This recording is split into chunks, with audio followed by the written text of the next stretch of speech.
The world had become peaceful again after the great flood. The waters had disappeared, and the mountains once again stood tall. Noah and his family came out of the ark, grateful to be alive. They thanked Jehovah, the Creator, for saving them. And from that small family, the earth slowly began to fill with people again, children, grandchildren, and great-grandchildren. Many years passed. The families grew into groups, and the groups grew into communities.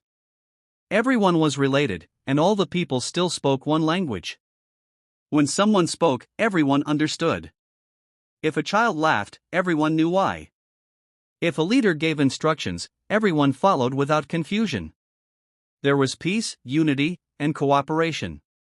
As the population increased, the people traveled from place to place until they reached a wide, beautiful plain called Shinar. The land was flat and rich. "We can build a great city here," they said. And so the people settled. As the city began to take shape, something started growing in the hearts of some men: pride. They wanted fame. They wanted glory. They didn't say, "Let us honor Jehovah." Instead, they said, "Let us make a name for ourselves." They wanted everyone who would be born after them to remember them.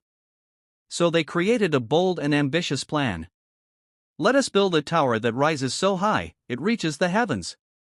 The people rushed to work. They molded bricks from clay, baked them in fire to make them strong, and used tar to hold them together. Higher and higher the tower climbed. They spoke with excitement. "Soon the whole world will know our greatness."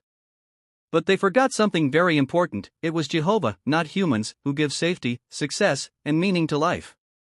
Jehovah looked down from heaven and saw the city and the mighty tower. He saw that the people were united in pride, not in obedience.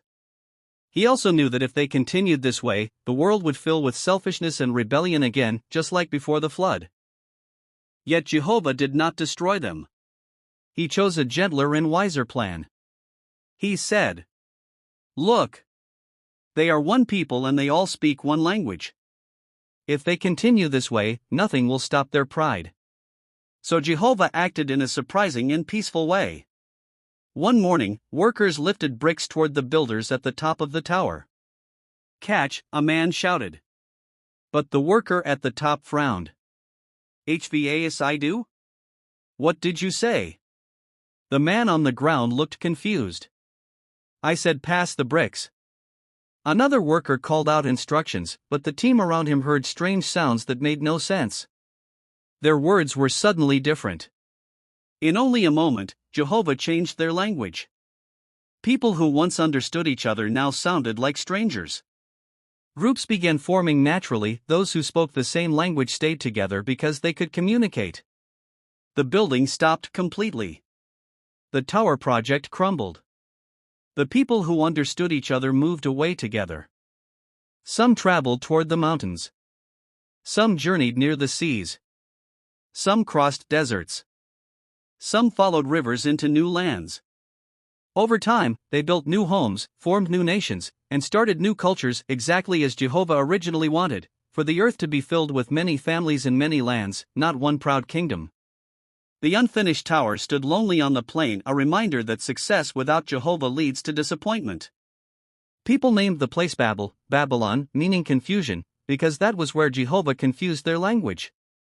The story of the Tower of Babylon teaches us that unity is good, but only when it honors Jehovah. Pride makes us forget the one who created us. Jehovah wants people to spread and fill the earth, not gather to chase selfish glory. When humans follow their own pride, things fall apart.